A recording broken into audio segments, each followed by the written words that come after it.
either want a peacocky puppet or I want a guy in a peacock suit.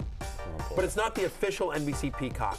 It's the brother of the NBC peacock. And he's kind of a drunk. You know what I mean? He's like a drunk peacock. Yeah, go with that one. Yeah, exactly. He's bitter at his brother, who's the NBC peacock. He getting all the shine. He getting all the shine right He's there. not that guy. It's the put upon brother.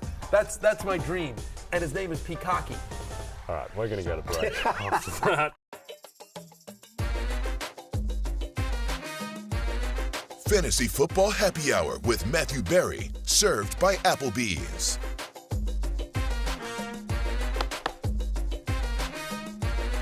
Don't any of you bastards out there steal my drunk peacock idea. He's mine and mine only. That's going to happen sooner rather than later if I have anything to say about it. I really actually don't. It is noon on a Thursday on Peacock. Not drunk Peacock. No, my yes. cousin Peacocky Yes. that I want to do, or my drunk brother, has not doesn't exist yet except in my mind. But it is 5 o'clock somewhere, Jay Croucher. I'm Matthew Berry. Welcome into the happy hour and the set. It's Love-Hate Day, brother. It is Love-Hate Day. Yeah. How'd the column go? Column went well. It'll be up very soon. It's always a struggle. It's always a challenge. I got to be honest with you. There are weeks when I think oh man, this one's going to be tough. And then I get into it, I'm like, oh, okay, you know what? I found a groove, and I'm just going. And then this week was going to be an easy week, and it wasn't. Okay. This week was like, this one I got this one. This one I know exactly what I'm doing, and then it ended up taking a lot longer than I thought. But it'll be good when it gets out there. I'm looking forward to it. Little piece of housekeeping, just because since I wrote this about last week and last week's Love-Hate, and I don't remember if we talked about it on the show, but I've gotten a lot of people asking about this. Cheshire High School football did not advance in the state semifinals. Unfortunately, they lost to New Canaan 23-13. Very tough game. Questionable holding call. Brought back a touchdown against Cheshire. Cheshire scored a touchdown, and there was a late flag and a questionable holding call. But, what are you going to do? New Canaan's a good team. I wish them luck in the state finals.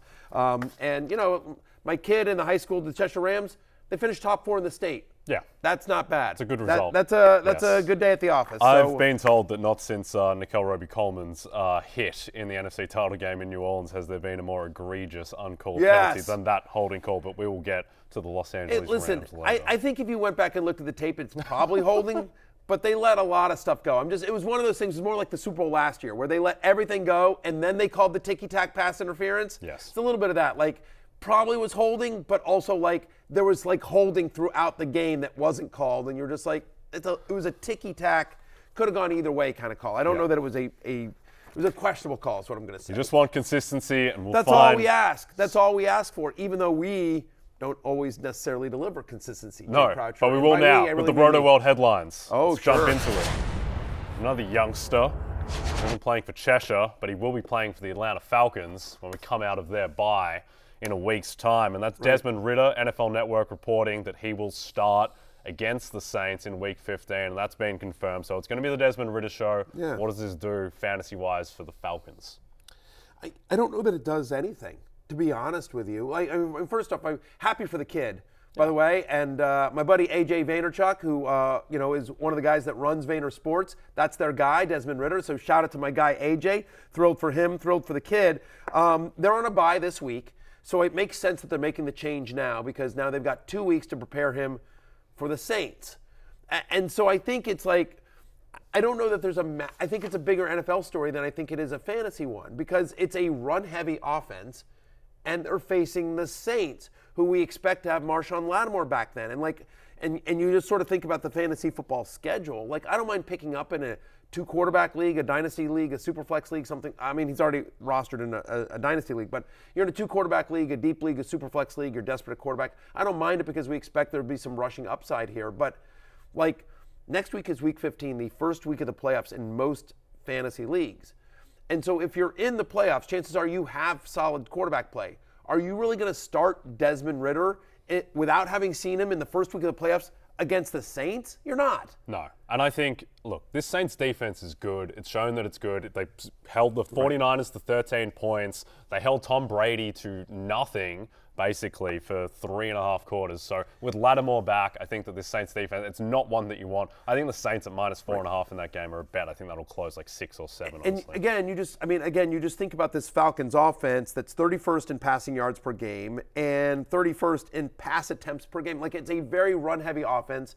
I don't suddenly think, oh, now all of a sudden Drake London's going to go off or something like that. No Kyle Pitts. Like, you're not going to want anyone in Atlanta other than maybe Cordero Patterson. I expect them to continue to be run heavy.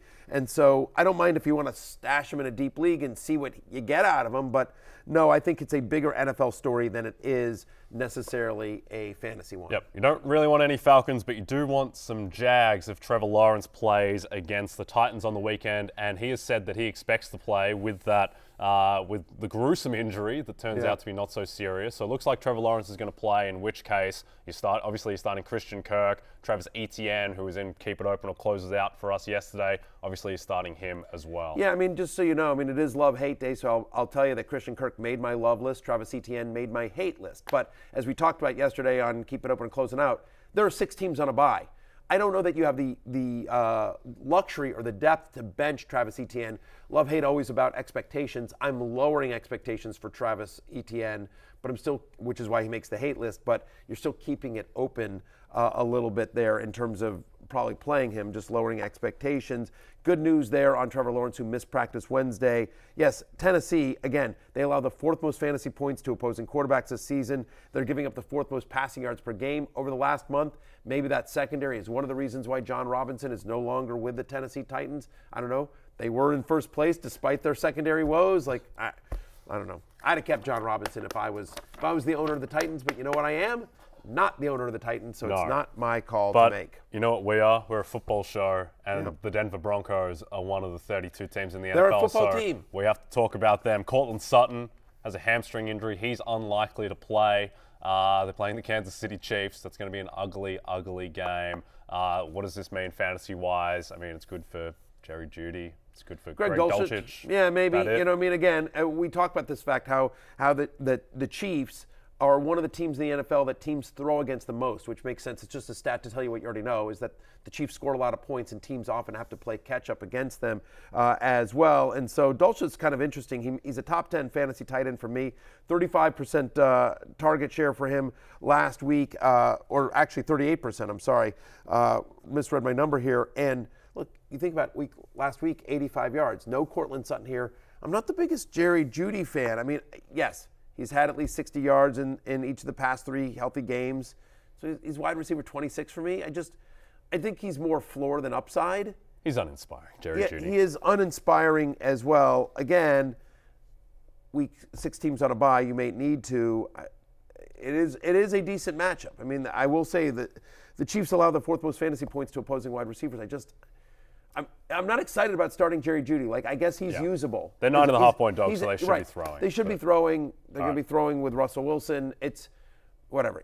Jerry Jeudy is a usable wide receiver 3. He just, to your point, I think uninspiring is the perfect word for him. But I do think Dulcich is kind of interesting here as a top 10 fantasy tight end based on what we saw last week. Let's go to a more inspiring team, my New York Jets. And Michael Carter. You know what's interesting? I want to give you credit here. Because you jump around. You are a fantasy kangaroo. You are a betting kangaroo. You are BK. Yeah, you BK. You're that's a good nickname for you, is BK. You're a betting kangaroo because you sort of you bounce around from team to team to team. You don't really have any loyalty. No. Like a true degenerate. You just sort of who's making you money? That's my team this week. You know what I mean? If you could show up, If Baker, you could show up in a Baker Mayfield Rams jersey tomorrow morning. If he ends up going off tonight, because there's a chance he may actually start tonight. We can talk about that in a second. But so you're like this betting kangaroo that you sort of bounce around.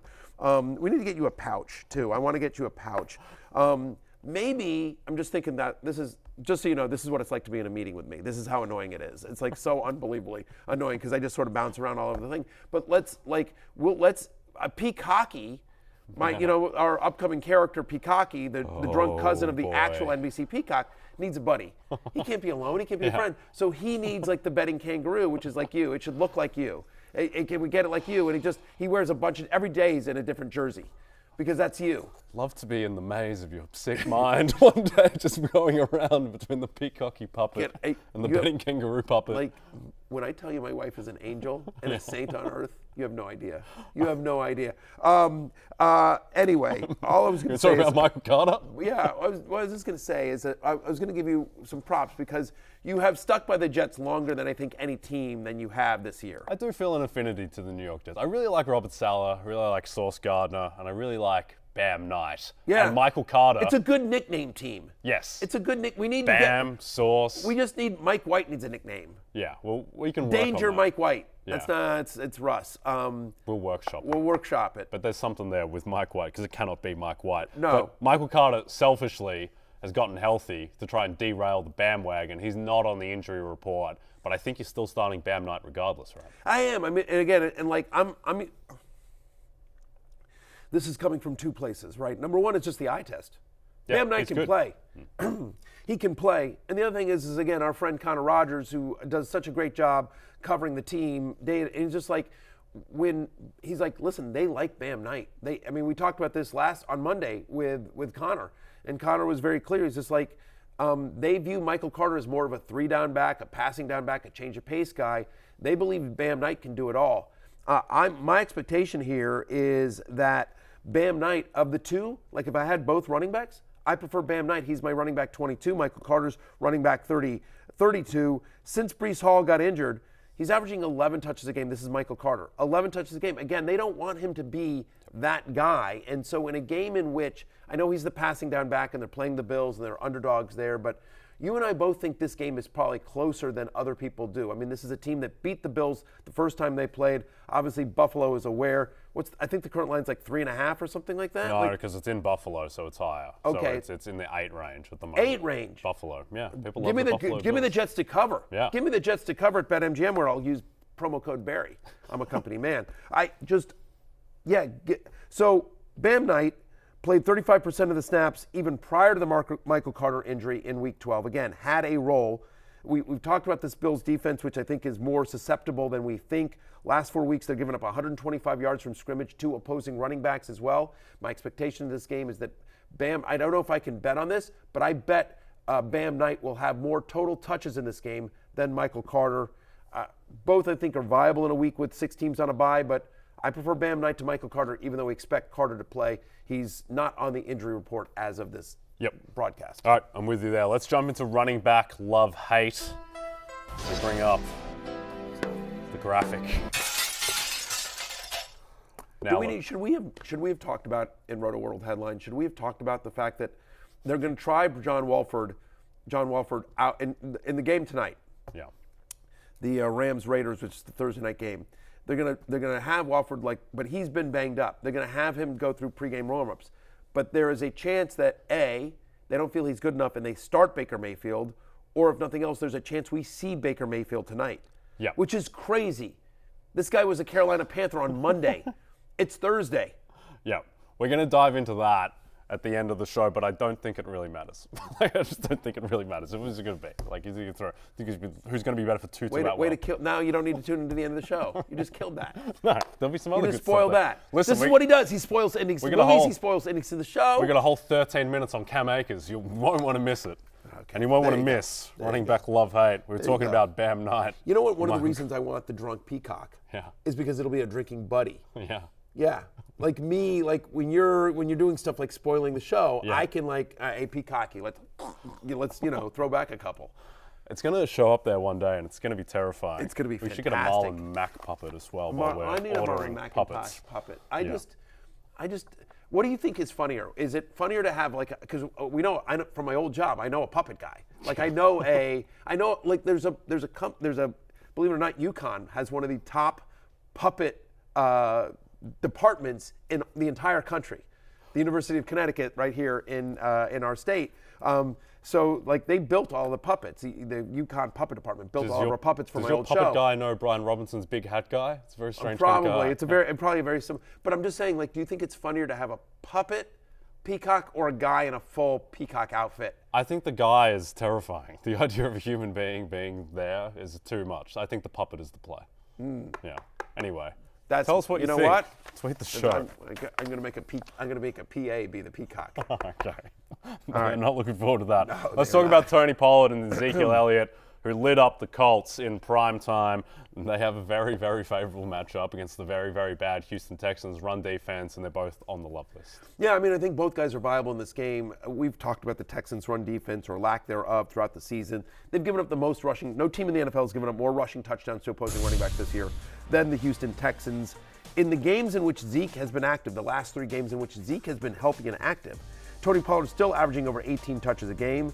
Ezekiel Elliott, 5 straight games with 15 or more fantasy points and a touchdown. He's got 7 total touchdowns over that stretch. They use Pollard to get down to the field. They like using Zeke as the hammer when they get in close. Again, Houston gives up a ton. To me, Pollard, who's a top 10 play this week, Zeke is a top 15 play. Both guys are loves. You had me at Houston. Yes, indeed. All right, let's go to DeAndre Swift, who hasn't been on this list in a long time, but he makes the love list with a favorable matchup against the Vikings. First time since week 8 last week, I should say, DeAndre Swift actually played 51% of the snaps and out-snapped Jamal Williams. Again, that's the first time that's happened in 6 weeks. Had multiple touches inside the 10-yard line, which is exciting, right? Because Williams is such a vulture there. And it's worth noting, again, Detroit is favored in this game. Yeah. We expect a ton of points to be scored, and the Vikings are bottom 5 in the NFL in terms of most receptions and receiving yards allowed to opposing running backs. They use Swift in the passing game quite a bit. DeAndre Swift, it's been a long, strange, windy road, but welcome back to the love list. DeAndre Swift, top 15 play for me this week. He's my running back 13. Welcome back, DeAndre. And welcome back Deonta Foreman, who gets to play the Seattle Seahawks a couple of weeks after they let Josh Jacobs get 303 yards from scrimmage against them. Yeah, no, understand, he did not practice yesterday, had the foot injury. I'm not worried right yet because, he was banged up going into his last game and crushed, and he's coming off the bye. So the expectation, I wonder if it's just sort of a maintenance day. If he misses today, then, of course, we can panic. But if for some reason Foreman is not playing, Chuba Hubbard would also make the love list in his place. Again, over the last 4 weeks, this is a great matchup against Seattle. Yep. Over the last month, Seahawks giving up 168 rushing yards per game to opposing running backs. That is most in the NFL. They've given up multiple rushing touchdowns to running backs in 2 straight games now. They gave up 2 to the ghost of Cam Akers last week, Jay Croucher. Exactly. For 13 minutes later in the show. 13 minutes. Cannot wait. Tell me you don't need a drunk peacock on this show. Anyway, since Christian McCaffrey was traded to the San Francisco 49ers, Deonta Foreman has 110 rushing yards or more in 4 of the 6 games. You see it right there on your screen, what his game log has been since CMC went to Tampa Bay. Deonta Foreman, who every time this kid gets a chance, it's such a great story. This is a guy that was a star at the University of Texas, then got drafted by the pros, had a brutal injury. I believe he played for the Texans, and had just an absolutely brutal injury. Didn't know if he was going to come back. He was out of football for a while. Gets signed by the Titans after the Derrick Henry injury as a reclamation project. Unbelievable down the stretch for Tennessee last year. Nice little signing there by John Robinson, the currently unemployed John Robinson. And I'm going to keep pointing out good things that John Robinson did for the Titans because I don't think he should have been fired. John. Anyway, and now he's with Carolina, and once again getting opportunity and proving what he can do. Keeps producing. All right, let's go to some others receiving votes, headlined by another guy who keeps producing of late, Isaiah Pacheco. Pacheco's getting the work. He's had 4 straight games with 15 touches or more. Broncos allow over 100 rushing yards to running backs. 4 of the last 6. We expect Kansas City to be up and up big here. I bet you Pacheco gets in the end zone. It's a top 20 play for me. You heard me. Look, start your running backs against the Chargers. I think both guys I'm throwing out last week. We talked about this yesterday on the show with Lawrence as well. And then James Cook right there as well. Last 4 weeks, your New York Jets. I don't know what's going on with your New York Jets, Jay. Explain to me why your Jets are allowing 156 scrimmage yards per game to opposing running backs over the last 4 weeks. Well, the strength of the team is Sauce Gardner plays on the left, DJ Reed plays on the right, and the whole defense is built around having 2 superstar cornerbacks. And against running backs, against tight ends, Jets, not so good. Be scared for your wide receivers, but other guys, not so bad. James Cook got 20 touches last week, looked like the best running back on their team. He makes the love list as well.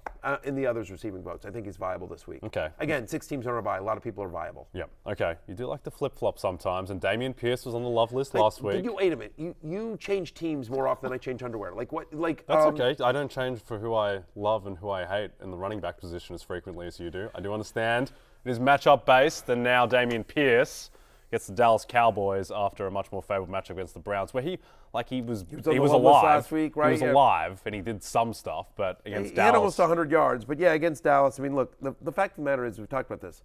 Texans are 16.5-point underdogs at this point. It opened at 17.5. I guess teams think the Texans are going to plucky and move down to 16.5, but whatever. They're more than 2 touchdown underdogs here, and there's 6 games this year in which Houston has lost the game by more than 10 points. And in those games in which they've had double-digit losses, and again, we expect the Cowboys to win by more than 10 points, Dameon Pierce is averaging just 10 fantasy points per game. Only 5 times has Dallas allowed a rushing touchdown to a running back this year that's top 5 in the NFL. It's just hard to see him getting in the end zone, hard to see him having a lot of success here. He's running back 20 for me. And you're like, how can running back 20 make the hate list? Again, 6 teams on a bye. It's all about expectations. You probably don't have a choice to start him, but I would lower expectations here. And Uncle Lenny makes the hate list as well, Leonard Fournette. On the road at Tampa Bay. Look, at San Francisco for Tampa Bay. Maybe I got drunk with a peacock before the show. I'm all over the place in this segment. Look, the fact of the matter is Fournette is splitting time with Rachaad White. We don't like that. And we don't like the fact that he's facing the Niners. Second fewest yards per reception to running backs. Second fewest rushing yards per game to running backs. Like, they're good against running backs, however you use them. Yep. And so, like, in a tough matchup, in a timeshare, like, hard to see him as anything more than a touchdown-dependent flex. Indeed. All right, we're going to go to break. Matthew's going to call his puppet guy. When we come back, I'm going to try to sober up. Pass catcher, love, hate.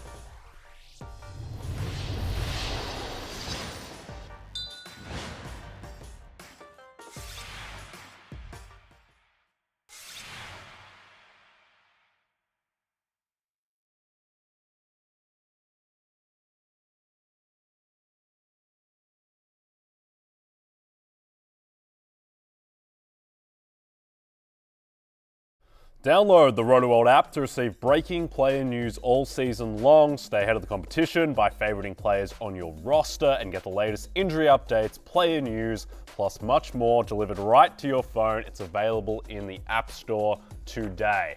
All right, let's do pass, catch, or love, hate.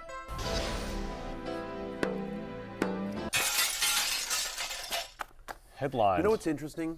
During the break. What's interesting? I'm going to tell you. What I like to do is I like to reveal, take the viewer behind the curtain, the listener behind the curtain. Baseball. I mean, I know people see me and they see me like, oh, that guy's really put together. The show is so fancy and, just how slick, but just it's not always super smooth behind the scenes. And I just want everyone to know that I'm currently during the commercial breaks, I'm fighting with my producers about peacocky. Yeah. It's true. About my drunk peacock costume and cousin costume. Anyway, I just want you guys to know. You think it's all harmonious, and it's not.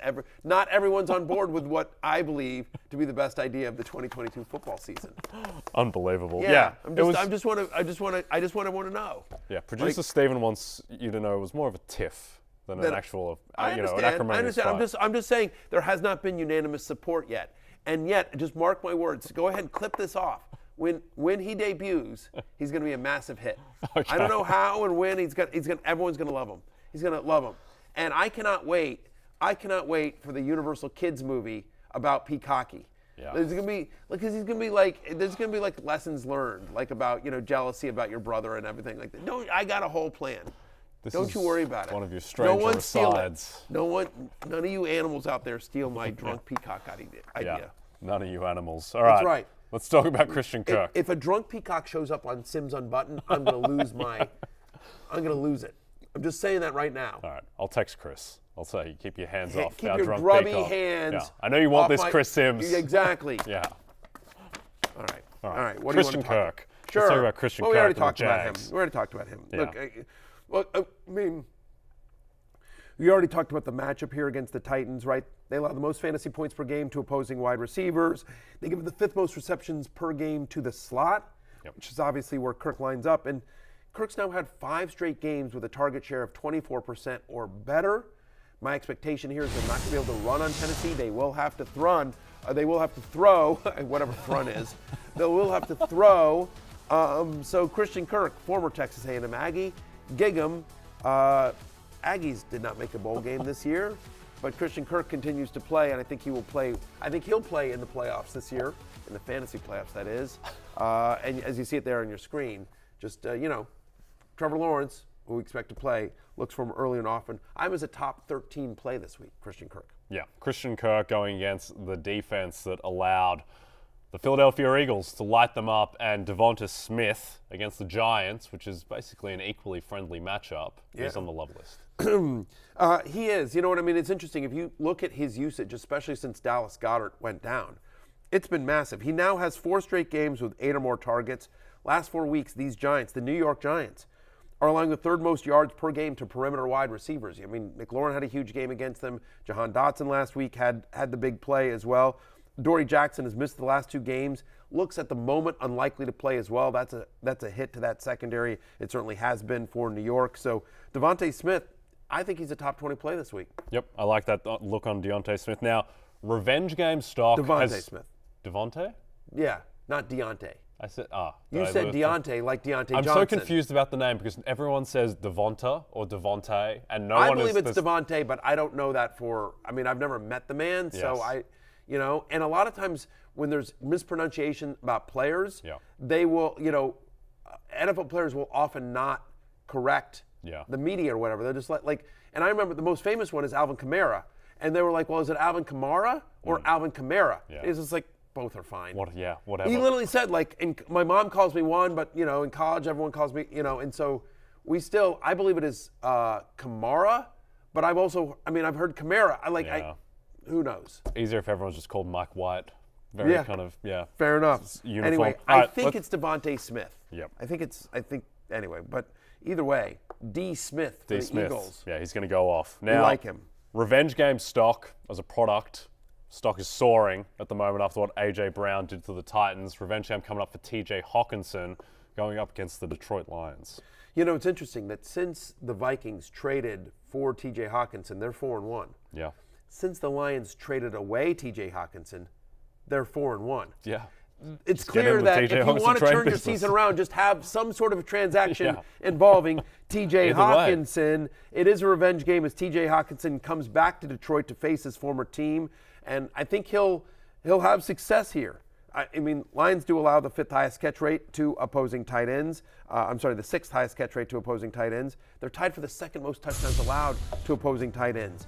And Hockenson, who has multiple red zone targets in 3 of the last 5 games with the Minnesota Vikings, in a game in which, as we've talked about, has one of the highest over-unders on this slate in Week 14, I'm as my number 3 tight end, only after Kelsey and Andrews. Yep, it's going to be a very high-scoring game. Total is sailing over 50 there. I want as much of that game as I can get, which leads us into others receiving votes. Sure. And Adam Thielen. Wow, you're man. Look at me. Didn't you close it out on Adam Thielen yesterday? Lawrence did. Lawrence did. I kept it open. Okay, but you were both Thanks for watching the show. Negative. Yeah, okay. Look, the fact of the matter is, Lawrence was more negative. No. I mentioned the fact that Adam Thielen, wide receiver 28. That range. I'm at 25. Okay. But I'm keeping. If there was ever a week to use Adam Thielen, I think this is it. Again, Lions have allowed 75 yards to multiple wide receivers in the same game 4 different times this year. Jefferson's going to get his, but I do think Thielen, who had a 6 for 61 and a touchdown game against these same Lions in Week 3, I believe he's usable. DJ Shark makes the list as well. He's now had 5 or more targets in 4 of his last 5 healthy games so far this season. Again, talking about that game, the Vikings-Lions, won as much as I can. Shark should be usable against a Vikings team that allows the most yards per game to wide receivers. Nico Collins, Brandon Cooks didn't practice yesterday.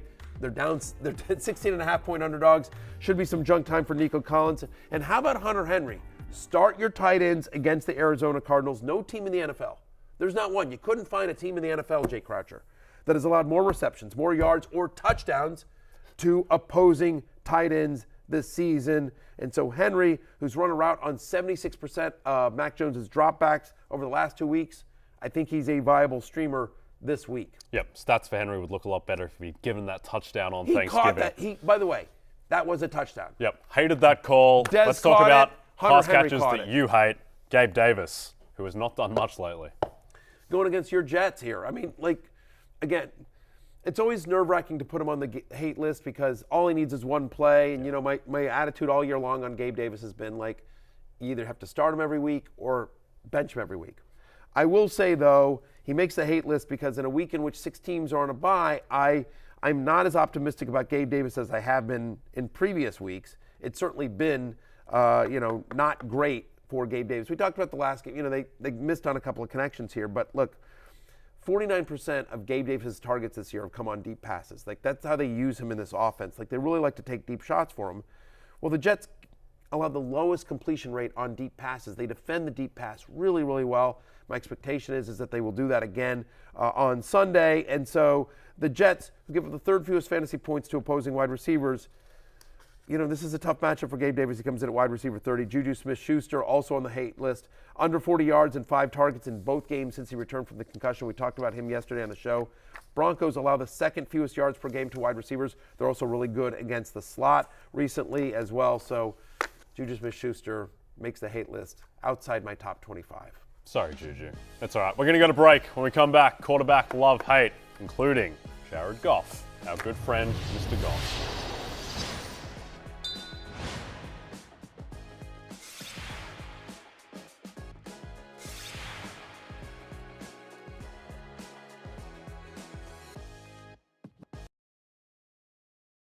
I feel like I am playing the best football in my career right now, and starting to settle in a little bit. And Ben and I have a good thing going, and still a lot of work to do, and we can always improve and look at ways to get better. But I am comfortable and hope to continue that through the season.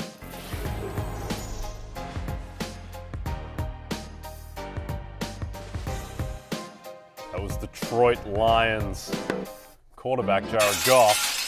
And the Ben he references Ben Johnson, who's the offense coordinator of the Detroit Lions, who's done a phenomenal job this year. You know what I mean? Like Ben Johnson also, like if he had a name like Jim Bob Cooter, who's a former offense coordinator of the Lions, then like we all love him. But Ben Johnson's so boring. It's such a boring name. Yeah, he should be a head coaching candidate. Right. I think. Yeah.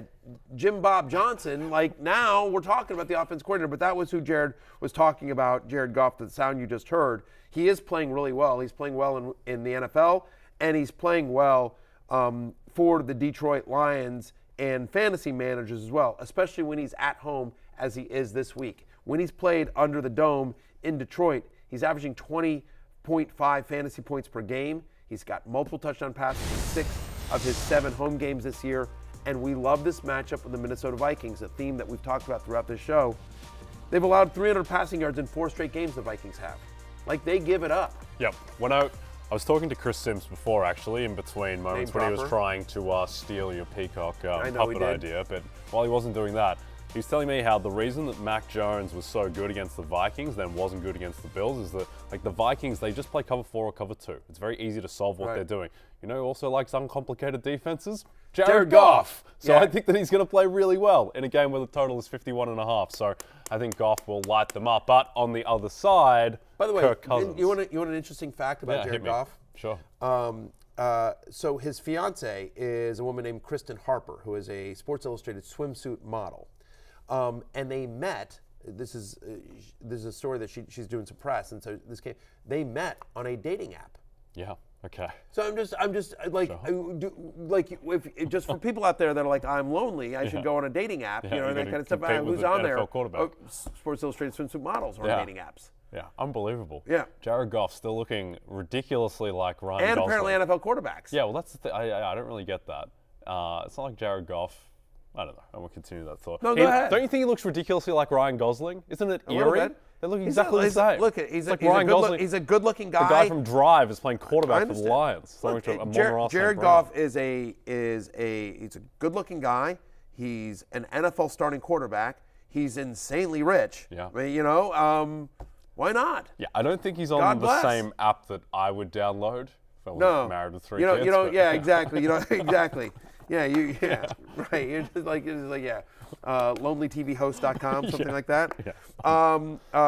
Kirk Cousins. Kirk Cousins. Let's talk about Kirk Cousins. Not married to a swimsuit Sports Illustrated model, as far as I know.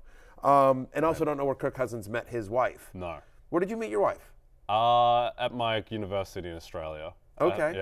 At like a Australian Football League grand final party. Okay. You know Australian football? You ever watch Australian football? Sure, of course. It's a really good sport. Yeah, sure. Of course, yeah. Sure it is. It's like soccer, isn't it? It's like rugby, but different. Yes, exactly. That's the way to describe it. Anyway, where did you meet your wife? At a bar, right? Mail order bride. Yeah, Mail order bride. I just on the internet. Right. It's a long story. The very short version of it is that and this is a great idea, by the way, for anyone, especially with so I threw a Valentine's Day party, which I've done for a number of years, and I threw when I moved to Connecticut, I threw a Valentine's Day party, and the rule of the Valentine's Day party is whether you were in a relationship or not, to get into the party, you had to bring your most eligible single friend. Yes. Of the opposite sex. Yes. So guys brought girls brought guys, that kind of thing, and so. She was the friend of a friend. Genius, Barry. And so, Genius. So I met her at my Valentine's Day party, she became my Valentine. 15 years later. Well played. So and Kirk Cousins is your Valentine today. Kirk Cousins is my Valentine in Week 14. He certainly makes the love list. Again, we want as much of this game as we can get. It's a recurring theme here. Kirk Cousins playing the Detroit Lions. Quarterbacks that have attempted at least 35 passes against the Lions this year, averaging 23.9 fantasy points per game. Cousins has attempted at least 35 passes in 10 of the past 12 games. We expect this to be a high-scoring game, especially because the Lions allow the most fantasy points to opposing quarterbacks in the NFL. Yeah. Yeah, Kirk Cousins top 10 play this week. Yep, I like it. All right, let's get to some others receiving votes, including Tyler Huntley, who's almost certainly going to be filling in for Lamar Jackson. The rushing keeps his floor high. Look, he's quarterback 14 in what we expect to be a low-scoring game against the Steelers. But, in the 6 games in which he's played, at least 80% of the snaps over the last 6 games. He's averaging 15.9 fantasy points per game. He's averaging 54 rushing yards. He had at least 30 pass attempts in these games. So, I think the running will keep his floor high. Certainly when TJ Watt is bearing down on you, you take off and run. How about Ryan Tannehill? Winning one for John Robinson, maybe.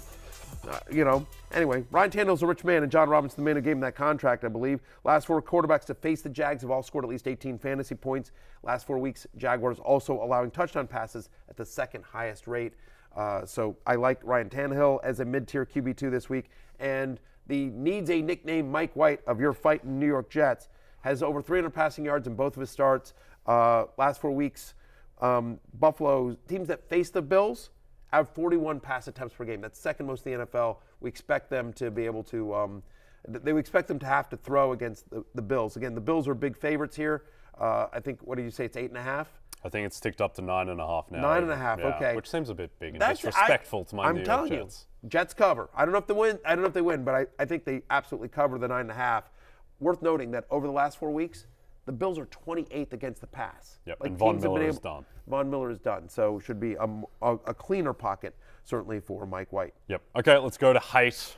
Let's start with Deshaun Watson, who did not look like an NFL quarterback against the Texans. When people were booing Deshaun Watson last week, do you think they were booing him as a man or as a guy who was short-arming passes? Exactly, yeah. That's the thing. Like, do you think they were booing like Deshaun Watson because of all the allegations against him? I think it was just a cocktail of everything. Right. Yeah, there was no one cheering. Why do we have to pick one? Yeah. Right. Or yeah. is it just because he Let's set football back 30 years? Yeah. Like, it was very strange. Either way.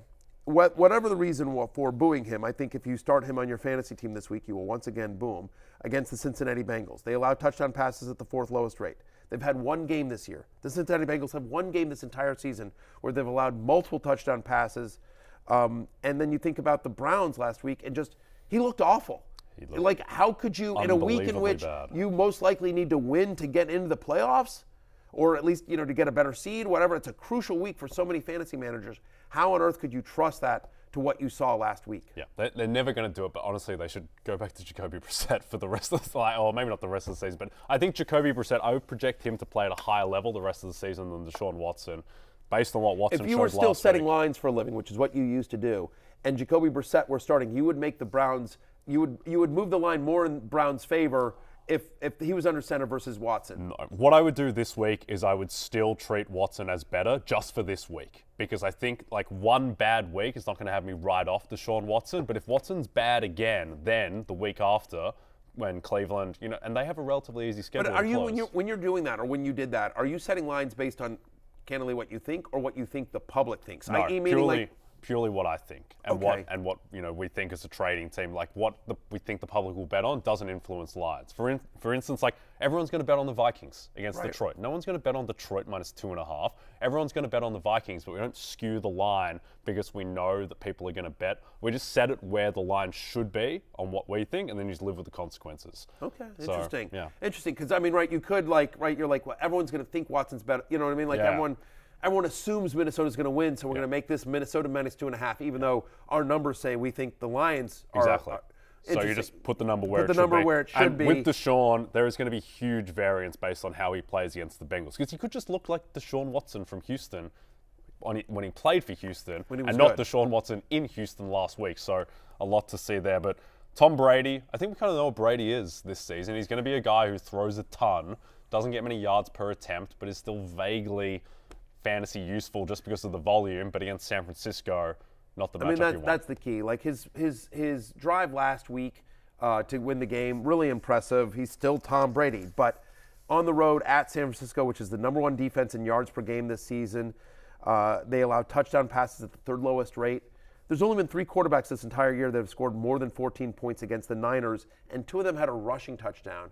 Which, listen, there's no one better at the quarterback sneak than Tom Brady in NFL history. So if they get on the 1-yard line, could they do that? But it feels like this year, more often than not, they've been going to Fournette in that scenario. So he's my QB 16 in a week in which you have 6 teams on a bye. Not a lot of big name quarterbacks other than Justin Fields. Big name meaning like fantasy relevant. I mean, because Aaron Rodgers is on a bye, he's a big name, obviously. But yeah, not so much. Tom Brady, 3.5-point underdog to Brock Purdy in 2022. It's unbelievable. In this economy. All right, we're going to go to break in this economy and come back with some Tom Akers chat. I bet the Bucs there. Yeah. I think I like the Bucs.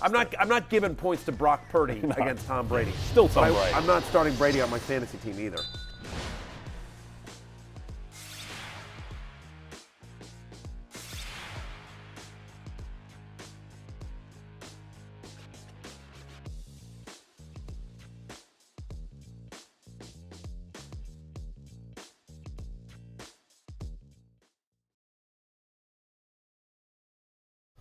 The action never stops at BetMGM, Matthew. Sign up now using bonus code BERRY, that's your name, and your first wager is risk-free, up to $1,000. Simply download the BetMGM app today or go to betmgm.com and enter bonus code BERRY, B-E-R-R-Y, to make your first wager risk-free up to $1,000. There is no risk. Matthew Berry. Let's talk Thursday Night Football. And Berry, by the way, Berry is spelled B-E-R-R-Y. I said that. I did a quick Google search because I know you were wondering about this. I thought, well, what if maybe, as I'm starting to think through my drunk peacock idea, which I really like, and I'd still like, but NBC, I haven't run this by the powers that be at NBC. I haven't gone to the suits. But my wonder is, my fear is that maybe, like, listen, the peacock is like, it's not just NBC Sports. It is NBC overall. Yes. The peacock Universal. is universal. Like it is a symbol of our entire company. Yeah. We would prefer not to have a drunk, even if it's not the official peacock. We'd prefer not to have a drunk peacock. So if I can't get that past, I was trying to think, well, what? Maybe it's a drunk cousin of the peacock. So I was just like, what kind of bird is related to the peacock? Yeah. Do you know? No, I don't. Okay. I will tell you. Enlighten me. This is according to Google. Pheasants, partridges, turkeys, and grouse. I don't even know what a grouse is. I have no idea what a grouse is, and I wouldn't be able to identify a but partridge. like a drunk turkey is pretty funny. Yeah, I guess so. I mean, like, another Thanksgiving and I survived. Woohoo! Like, come on. It would have been hilarious if you'd taken that to NBC Legal, and they're like, we absolutely can't do a drunk peacock, but we can do a drunk turkey, Matthew. Will you take the drunk turkey instead? I like you. I like the fact that you think I won't do this. That I won't take this to NBC it'll be Legal. tough. No. I will absolutely. You have no. I don't think you don't know me that well yet. You have no idea. Yeah, when I get an NBC. idea. Yeah. You got So- NBC, you want a segment 4? How about you give me a, Yeah, exactly right. That's exactly right. All right. Well, we're Yeah. in segment 4 right now. All Let's right. talk. Let's spend 13 minutes talking about Cam Akers. Thursday Night Football preview. Raiders at the Rams. Right. Line is 6.5. Total is down to 42.5 on BetMGM. And I think, honestly, the biggest fantasy question is about our man Cam Akers. He's starting him, or what are we doing with Cam Akers?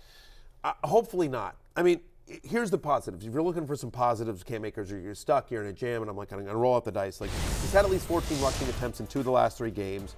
Obviously, he had the 19 fantasy points last week, helped out by the 2 touchdowns, and played 72% of the snaps of the game in Week 13. So all those are positive. 72% of the snaps, the 2 touchdowns, the 19 fantasy points. On the other hand, the 19 fantasy points, like the previous 6 games, he had 16.9 points combined. You know, I mean, like, is that bad? I mean, right, that he had less points in 6 games combined than he did last week. And even though he played 72% of the snaps in Week 13, he had less than 40% in the previous 6 games. Worth noting that the Rams never trailed by more than 4 points until the final minute of the game last week. They were competitive in this game. Could they potentially, probably not going to be blown up, but honestly, like, the Raiders' offense is playing well. Devontae Adams is another level. Josh Jacobs is another level. Like, Carr's playing well. So he's my running back 29.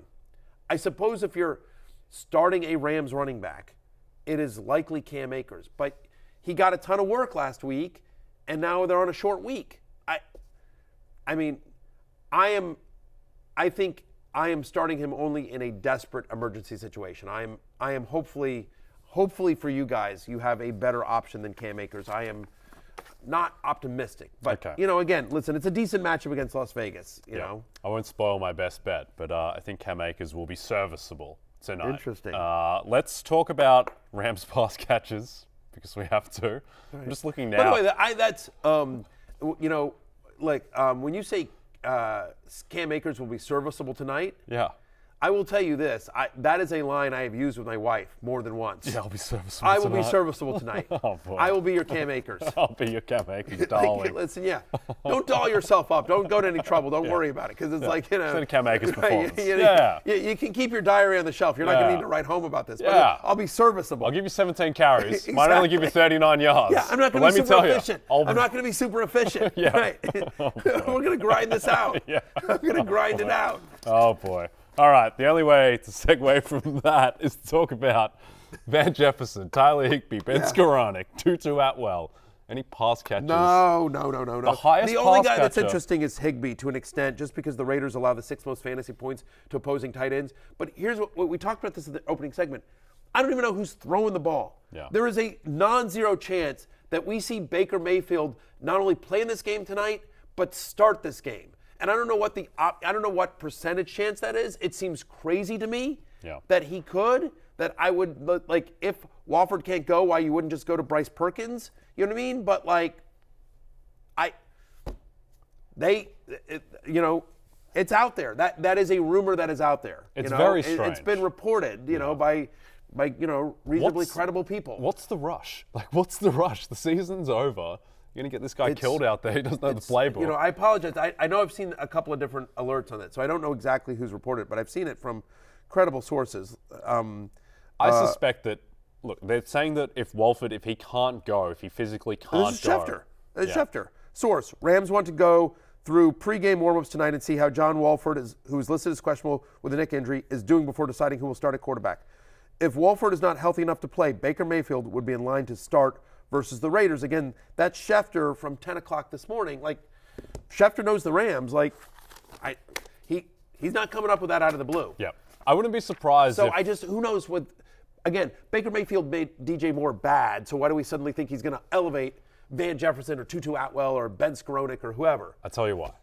Carolina's offense, there's nothing there. There's nothing there. There's nothing there for anyone in Carolina's offense, and now we get Sean McVay. And for this game at least, look, I think Baker against a really good pass rush with that offensive line is going to be in huge trouble in LA, but the Raiders have basically the worst pass rush in football.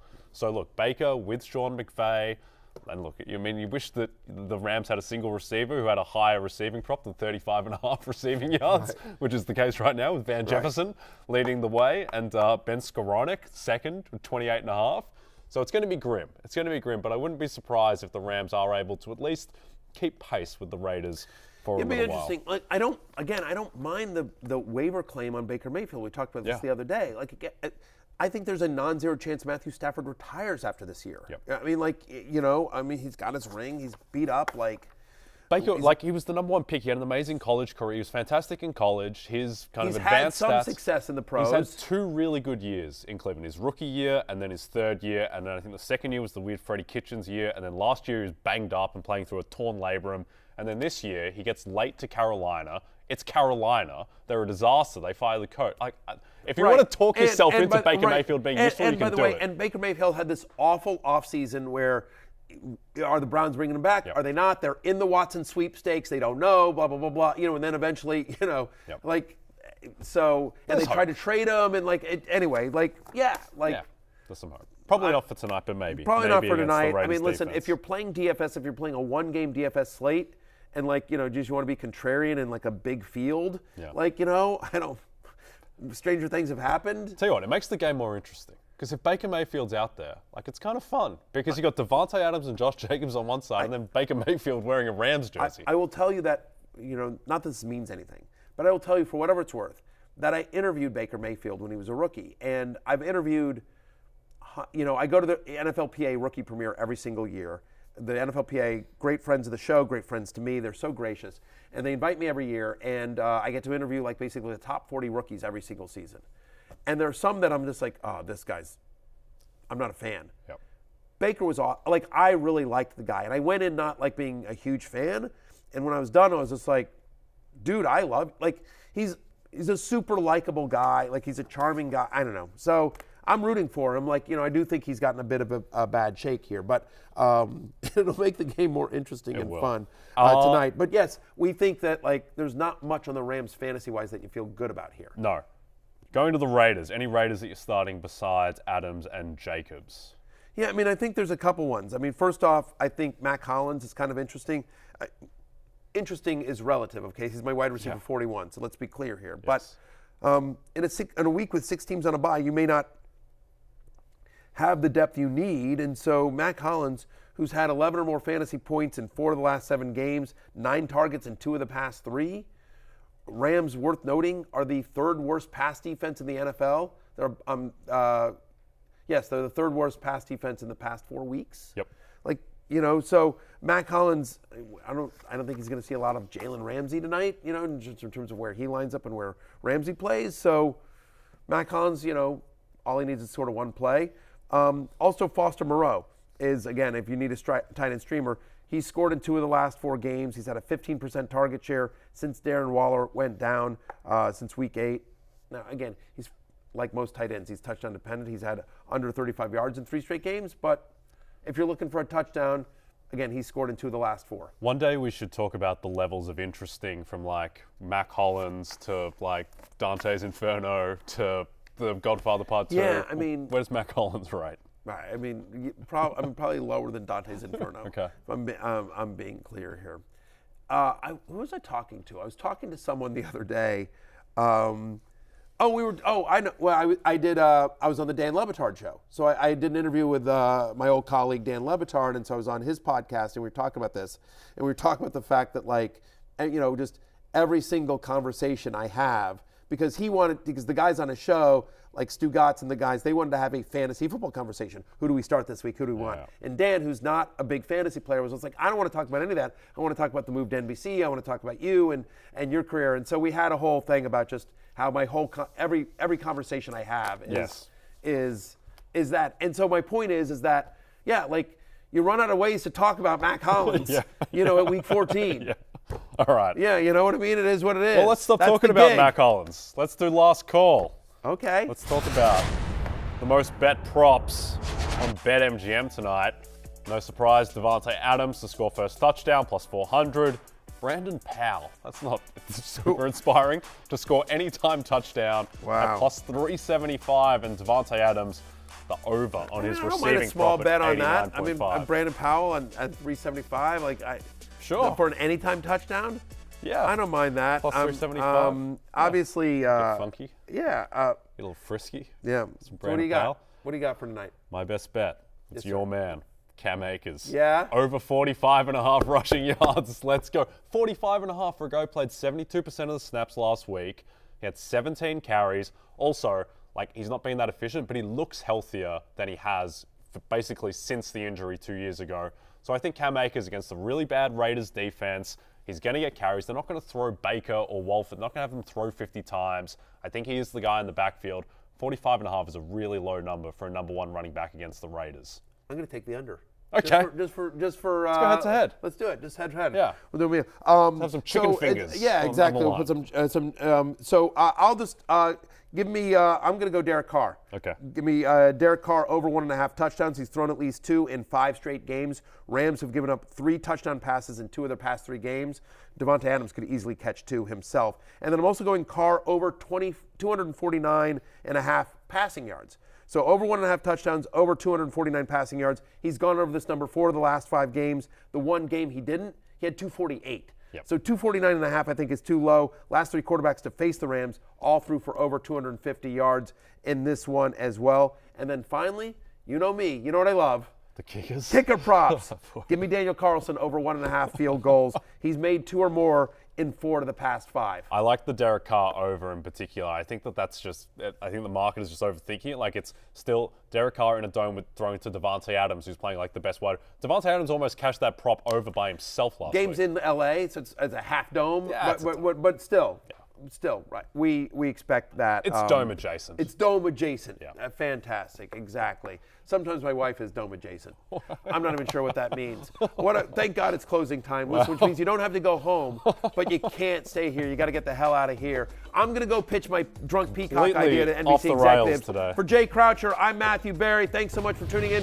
Good luck in week 14. We'll see you tomorrow. Peace out. Hey, it's Matthew Berry from NBC Sports and Rotoworld.com. Just want to thank you so much for watching what you just watched, or at least being too lazy to click out of it after the autoplay just kept it going. So either way, thank you so much for just letting it scroll by your screen. And now I'd like to ask you respectfully, okay, please subscribe to the NFL on NBC YouTube channel for the latest NFL news, fantasy headlines from Rotoworld, and betting analysis from NBC Sports Edge.